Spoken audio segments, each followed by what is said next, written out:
Hello friends, आज जो topic के बारे में हम लोग डिस्कस करने वाले हैं वो है correct methods of centrifugal pump lubrication. Centrifugal pump lubrication के बारे में ऑलरेडी हम लोग डिस्कस किए थे, कहाँ ऑयल रहना चाहिए, बेरिंग हाउसिंग में पर्टिकुलर एक लेवल में कैसे ऑयल मेंटेन करते हैं, कांस्टेंट लेवल ऑयलर के थ्रू हम लोग सीखे थे। लेकिन आज जो हम लोग सीखने वाले हैं, कोई भी एक पर्टिकुलर बेरिंग हाउसिंग को प्रॉपर लुब्रिकेशन अगर करना है तो क्या मेथड्स हम लोग अप्लाई करेंगे जिसके थ्रू लुब्रिकेशन करने से बेरिंग हाउसिंग में मिनिमम कंटेमिनेशन होगा, मिनिमम वाटर इनग्रेस होगा, मिनिमम डार्ट पार्टिकल इनग्रेस होगा। उसके बारे में आज हम लोग सीखेंगे। तो before going to the main topic, क्या क्या डिस्कस करने वाले हैं हम लोग आज इस वीडियो में, वो देख लेते हैं। What is the correct lube level in the pump bearing housing, कैसे उसको मेंटेन करते हैं, उसके बारे में आज हम लोग जानकारी लेंगे। From which point we should top up the lube oil, pour the lube oil into the bearing housing. Bearing housing में लूब ऑयल हम लोग कौन सा पॉइंट से टॉप अप करेंगे, कौन सा पॉइंट से फिल अप करेंगे, उसके बारे में जानेंगे। Lube oil grade likewise SS46, SS68 हम लोग बोलते हैं। SS mean servo system. 46 इधर क्या मीन करना चाहता है, उसके बारे में हम लोग जानकारी लेंगे। Purpose of constant level Euler already हम लोग सीखे थे, लेकिन उसका कहां पोजीशन करेंगे, कैसे वो पर्टिकुलर ऑयल को मेंटेन करते हैं, वो हम लोग जानेंगे। What is the correct position of the constant level Euler. अगर एक पंप को आप मोटर साइड से देख रहे हैं, वो क्लॉकवाइज घूम रहा है पंप अगर आपका, तो ऑयलर उसका कौन सा डायरेक्शन में रहना चाहिए। मोटर साइड से हम लोग देख रहे हैं पंप को, बेरिंग हाउसिंग को, तो बेरिंग हाउसिंग का राइट साइड में ना लेफ्ट साइड में आप कांस्टेंट लेवल ऑयलर को लगाएंगे। कांस्टेंट लेवल ऑयलर का पोजीशन क्या होगा, उसको हम लोग जानेंगे। How much grease are required in any particular bearing. एक बियरिंग नंबर आपके पास, एक बियरिंग का डायमेंशन आपके पास है, तो उस बियरिंग को लुब्रिकेट करने के लिए, करेक्ट लुब्रिकेशन देने के लिए, अगर ग्रीस लुब्रिकेटेड बियरिंग है, कितना क्वांटिटी ऑफ ग्रीस हम लोग उसमें डालेंगे, क्या उसका फॉर्मूला है, वो आज हम लोग जानेंगे। मैग्नेटिक ड्रेन प्लग हम लोग कभी कभी बेरिंग हाउसिंग में डालते हैं, उस पर्टिकुलर मैग्नेटिक ड्रेन प्लग डालने का रीजन क्या है, वो जानेंगे। This is a cut sectional model of A centrifugal pump. तो इस पंप को हम लोग दो तरीके से लुब्रिकेट कर सकते हैं। One is your semi solid lubrication, that is grease, and second one is your oil lubrication. तो इस पर्टिकुलर दोनों मेथड्स में, ऑयल एंड ग्रीस में हम लोग अगर जाएंगे तो क्या चीज हमको मेंटेन करना है, वो हम लोग आज जानेंगे।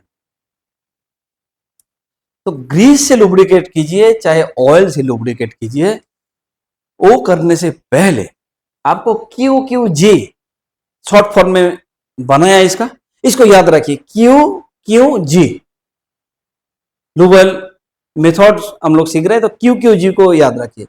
What is first Q, that is your quality of lubricant, quality of grease, quality of oil, क्या होना चाहिए, वेंडर स्पेसिफाई करके दिया, तो उस क्वालिटी को हमको मेंटेन करना है। उस क्वालिटी मींस ग्रीस और ऑयल में कंटेमिनेशन नहीं रहना चाहिए, उसमें मॉइस्चर पार्टिकल्स नहीं रहना चाहिए, उसमें डर्ट पार्टिकल नहीं रहना चाहिए, वो हम लोगों को इंश्योर करना है। What is the second Q, that is quantity. कितना क्वांटिटी ऑफ ग्रीस, कितना क्वांटिटी ऑफ ऑयल उस पर्टिकुलर बेरिंग को लुब्रिकेट करने के लिए चाहिए, वो हम लोग जानेंगे। And third one is your grade. Particular एक मैन्युफैक्चरर जो पंप डिजाइन करके आपको सप्लाई करता है, उसमें उसका मैनुअल में स्पेसिफिकली लिखा रहता है कि उसका लुब ऑयल ग्रेड कौन सा होगा, SS46 होगा या SS68 होगा, क्या EP2 ग्रीस होगा, क्या EP3 ग्रीस होगा, वो एकदम स्पेसिफाइड। तो जो स्पेसिफिकेशन वेंडर ने दिया पर्टिकुलर इक्विपमेंट मैन्युफैक्चरर, उसी पर्टिकुलर ब्रांड को, उसी पर्टिकुलर ग्रेड को हम लोगों को डालना है इस पर्टिकुलर बियरिंग हाउसिंग में, नहीं तो लैक ऑफ लुब्रिकेशन होगा और उससे बियरिंग आपका डिटोरिएट करेगा, जिससे आपका इक्विपमेंट का रिलायबिलिटी कम हो जाएंगे, इक्विपमेंट का ब्रेकडाउन का फ्रीक्वेंसी बढ़ जाएंगे।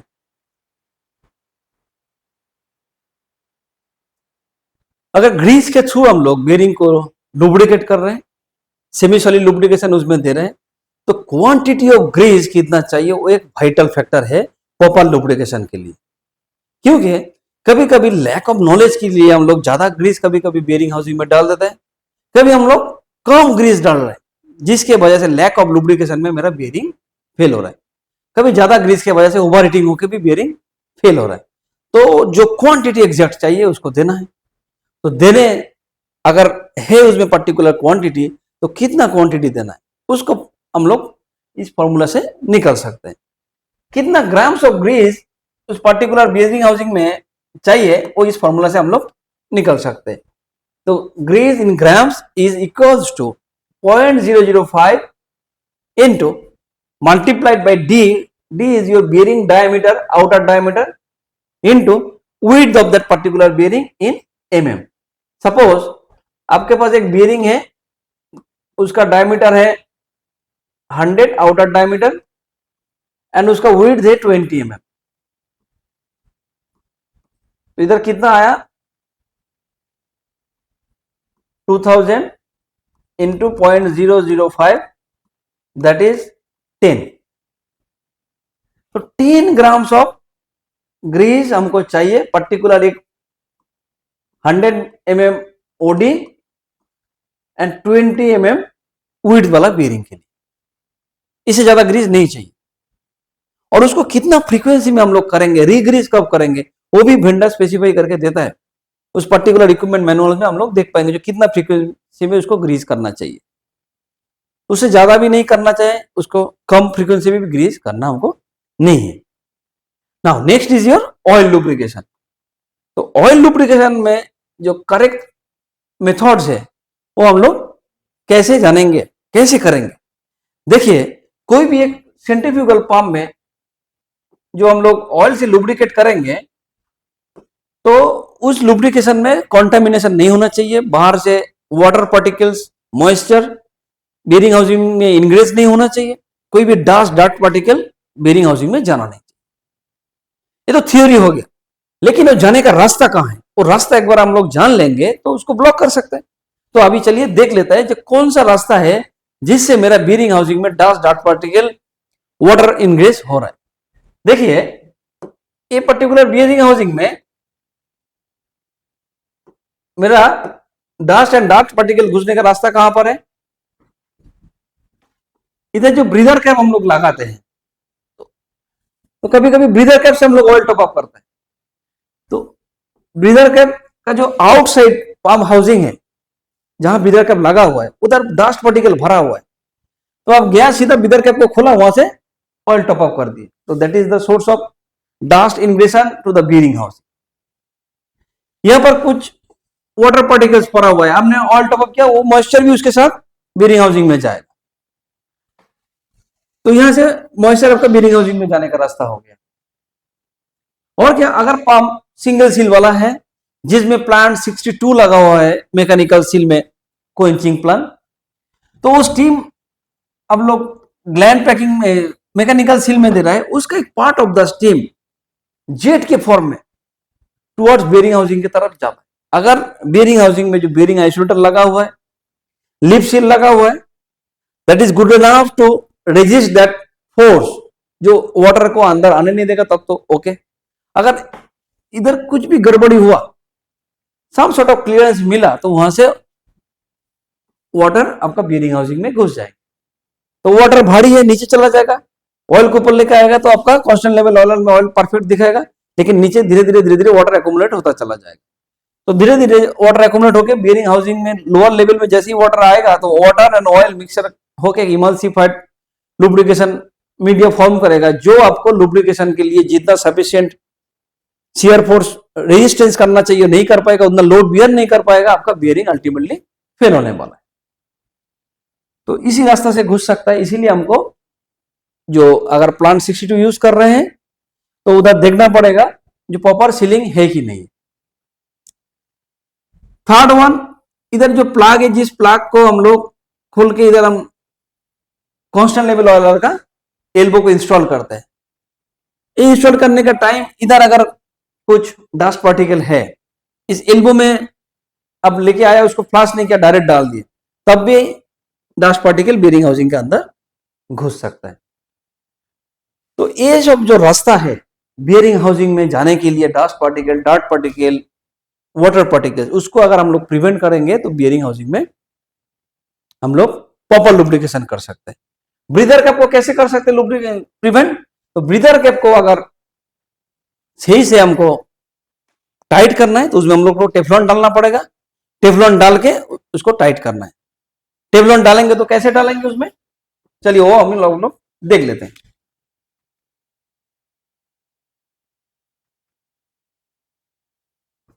तो ब्रीदर कैप को हम लोगों को डायरेक्ट डालना नहीं है, यहाँ ब्रीदर कैप बिना टेफ्लॉन का डाल रहे हैं, ऐसा नहीं करना है, ऐसा हमको नहीं करना है, बिना ब्रीदर टेफ्लॉन का इधर डालना नहीं है, ऑलवेज टेफ्लॉन टेप के साथ ही डालना है।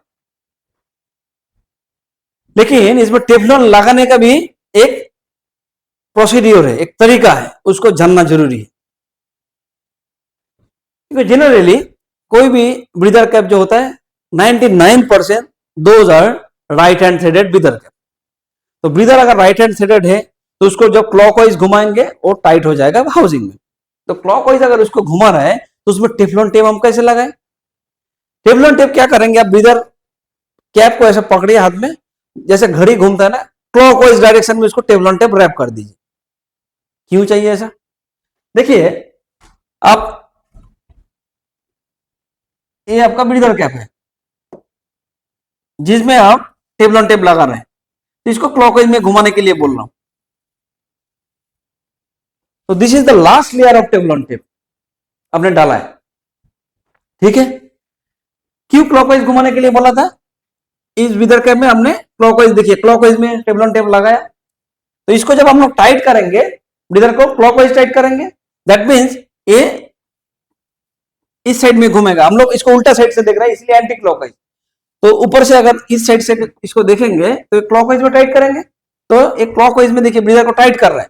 तो क्लॉकवाइज में टाइट करने से क्या हो रहा है, ये लास्ट टेफ्लॉन लेयर देखिए इसमें और घूम के टाइट हो जा रहा है।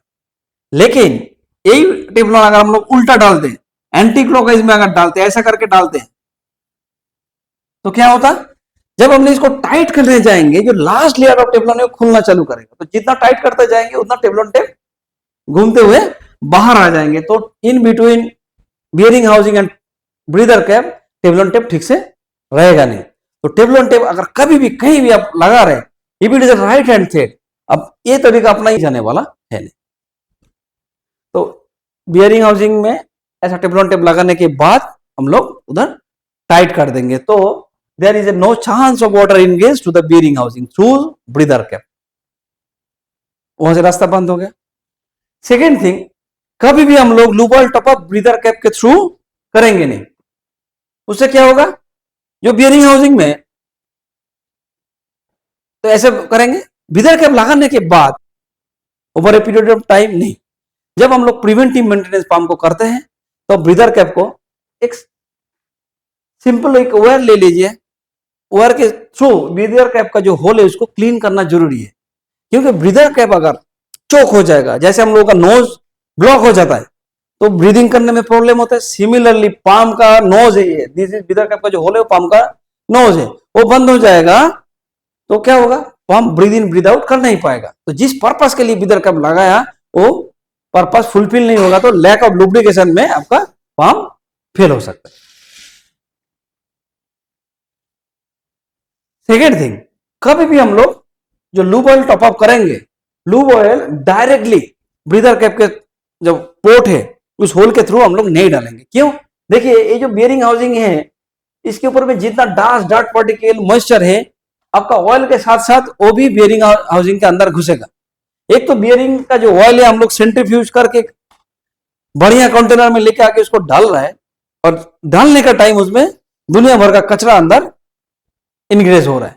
तो ये करना नहीं चाहिए। कभी भी बियरिंग हाउसिंग में लूब ऑयल आपको ब्रीदर कैप का होल के थ्रू डालना नहीं है। कहां डालेंगे फिर? बियरिंग हाउसिंग में हम लोग ऑलवेज ऑयल डालेंगे ऑयल कप में। देखिए ऑयल कप में ऑयल डालेंगे तो ये ऑयल कप का जो पोर्शन में हम लोग ऑयल डाल रहे हैं ऑलवेज इस एल्बो के अंदर डूबा रहता है, तो वहां पर कोई भी dust, dirt particle, moisture increase होने का चांसेस नहीं है।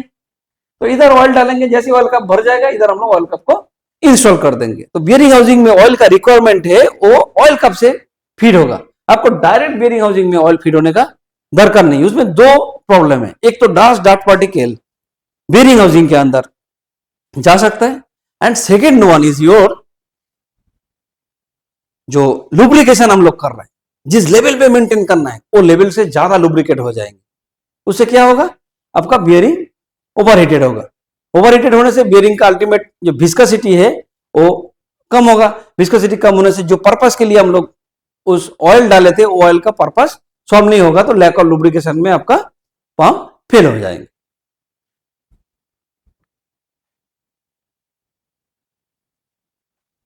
Common reason for a constant level oiler malfunction है। आपने कांस्टेंट लेवल ऑयलर लगा दिया, क्योंकि पहले आप जब कांस्टेंट लेवल ऑयलर नहीं लगाए थे, जाके खुद पंप मॉनिटर कर रहे थे, ऑयल लेवल देख रहे थे, साइड ग्लास में देख रहे थे, लेकिन आपको ये कॉन्फिडेंस कौन दिलवाया? ऑयलर।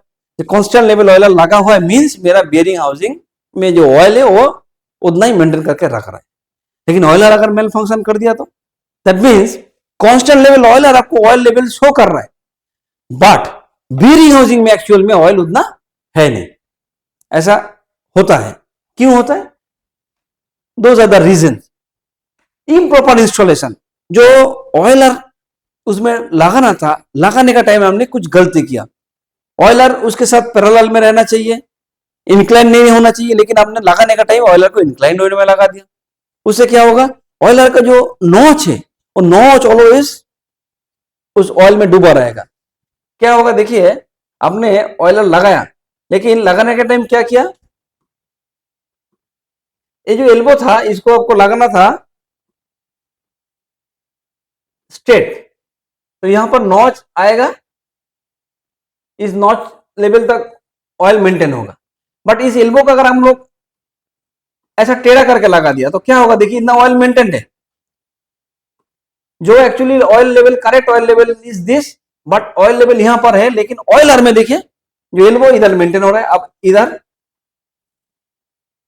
ऑयलर लगा दिया, ये नॉच हाइट है, तो नॉच हाइट आपका जो मिनिमम ऑयल लेवल है, जो लैक ऑफ ऑयल लेवल जो है, जो ऑयल लेवल और ऑयल उसमें जाना चाहिए, बट ऑयल लेवल उतना है नहीं। लेकिन कांस्टेंट लेवल ऑयलर क्या रीड कर रहा है, क्योंकि इसका एल्बो ऑलमोस्ट ऑयल में फिल अप है, तो नॉच उसका डूबा हुआ है ऑयल में, तो इधर से कोई भी ऑयल बियरिंग हाउसिंग में जाएगा नहीं।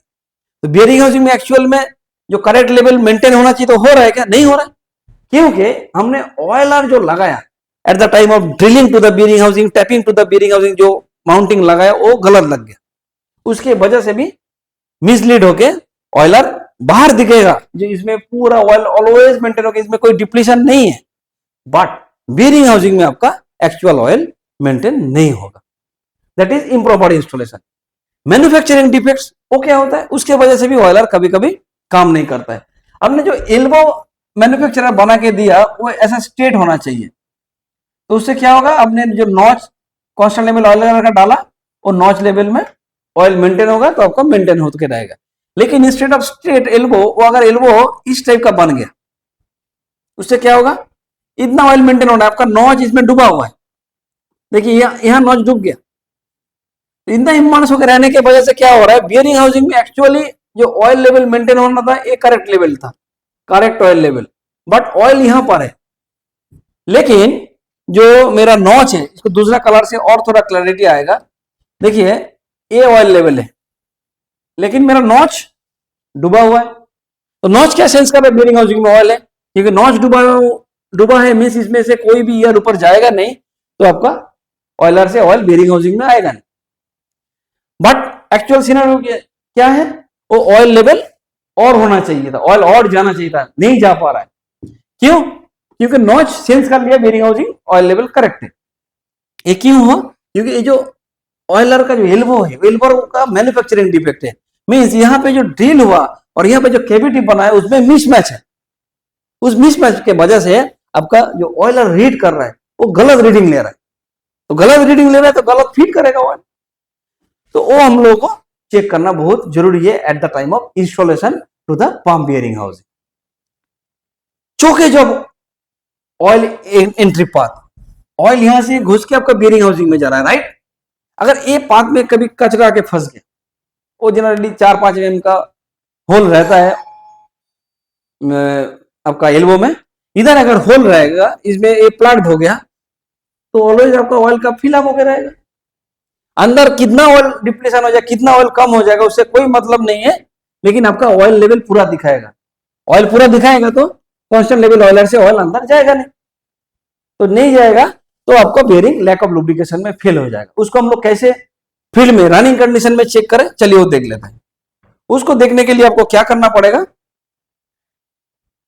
तो कांस्टेंट लेवल ऑयलर का जो पाथ है, जो पैसेज है, उसमें कोई चोकेज नहीं है, वो कैसे इंश्योर करेंगे? बहुत ही आसान है, ये जान लीजिए, फील्ड में अप्लाई कीजिए, आपका ऑयल पाथ कभी भी चोक नहीं रहेगा। कैसे करेंगे? जस्ट आप कांस्टेंट लेवल ऑयलर को उठाइए, थोड़ा सा ऑयल लेवलर से आप एल्बो में टॉप अप कीजिए। कैसे? ये आपका एल्बो है,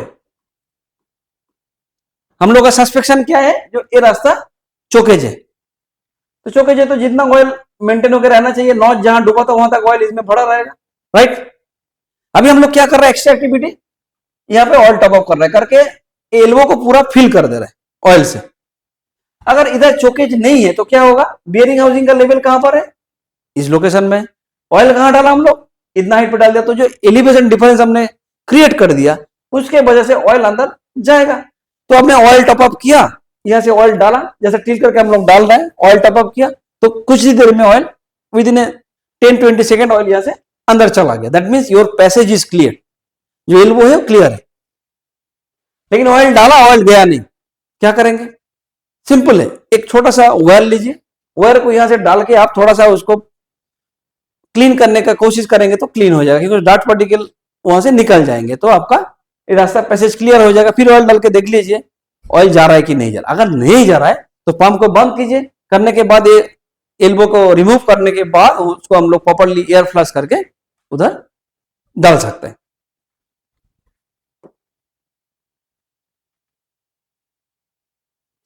next is your oil top up mechanism.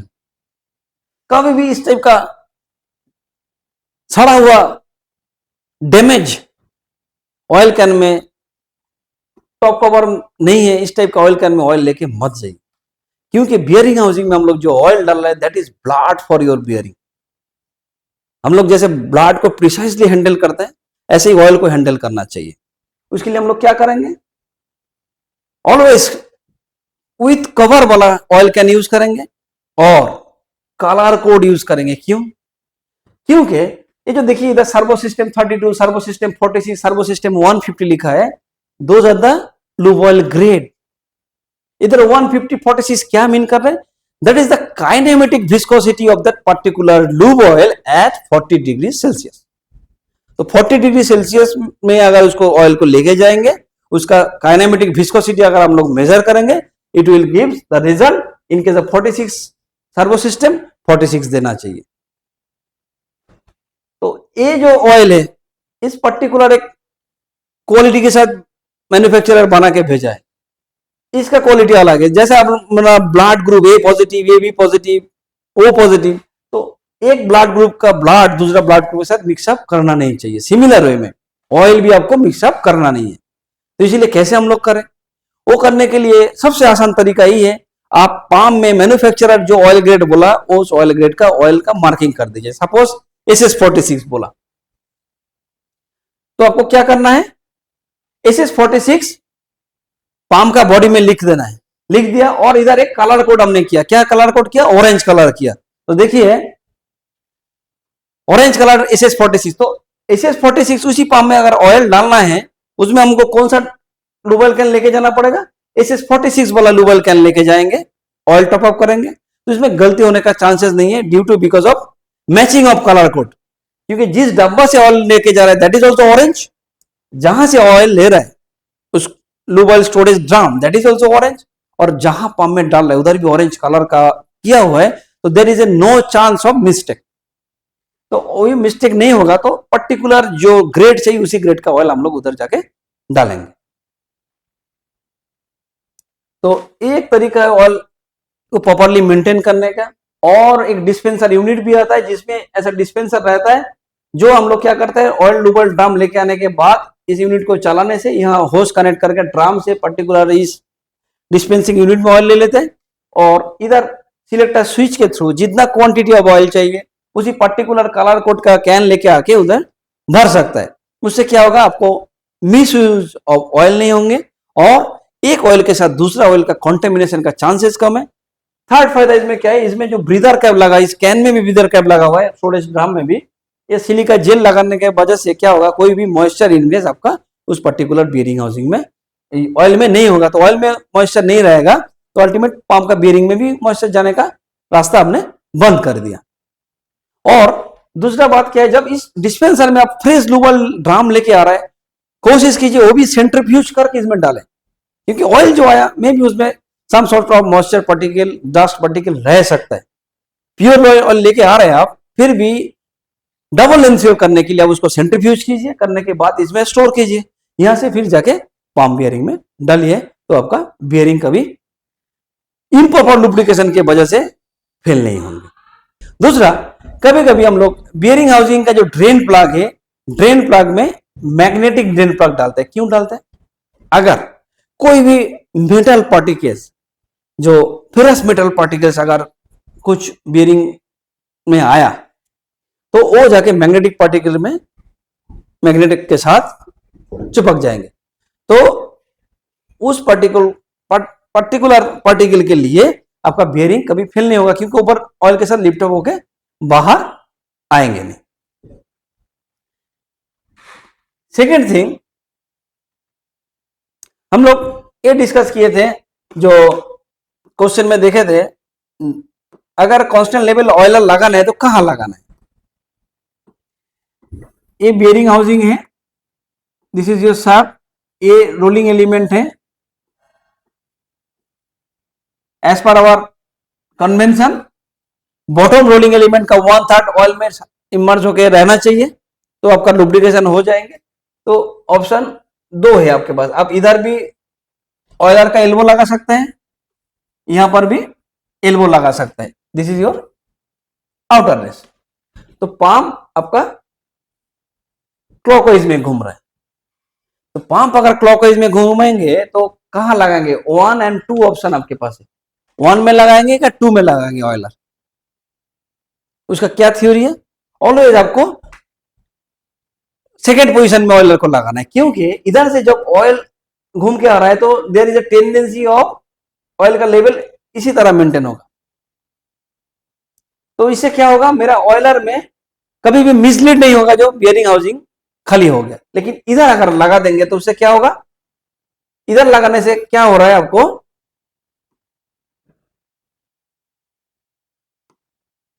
ये बियरिंग हाउसिंग था